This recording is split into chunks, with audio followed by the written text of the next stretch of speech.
நாம் அனைவரும் தேசப்பற்றோடு இருக்க வேண்டும் என்பதற்காக. முன்பெல்லாம் எங்கு பார்த்தாலும் தேசிய கொடி பறந்து கொண்டே இருக்கும். இப்பொழுது அப்படி பறக்க வேண்டும் என்ற எண்ணத்தின் அடிப்படையில் இந்திய தேசம் முழுவதும் நமது நாட்டின் பெருமையை காத்து வைத்திருக்கின்ற, உலகம் முழுவதும் காத்து கொண்டிருக்கிற நமது பாரத பிரதமர் நரேந்திர மோடி அவருடைய வழியிலும் இன்றைக்கு சிறப்பான ஒரு ஆட்சி நிர்வாகத்தை 12 ஆண்டுகளை தாண்டியும் பாரதிய ஜனதா கட்சியினுடைய ஆட்சி இன்றைக்கு நடைபெற்றுக் கொண்டிருக்கிறது.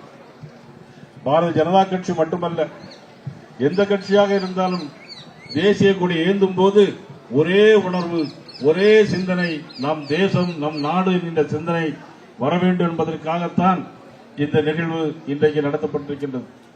இதில் திரளாக பொதுமக்கள், வியாபார பெருமக்கள், கட்சி சார்பற்ற பொதுமக்கள் அனைவரும், மகளிர்கள் திரளாக கலந்து கொண்டிருக்கிறீர்கள். உங்கள் அனைவருக்கும் எனது மனமார்ந்த நன்றியை பாரதிய ஜனதா கட்சியுடைய சார்பாக நான் தெரிவித்துக் கொள்கிறேன்.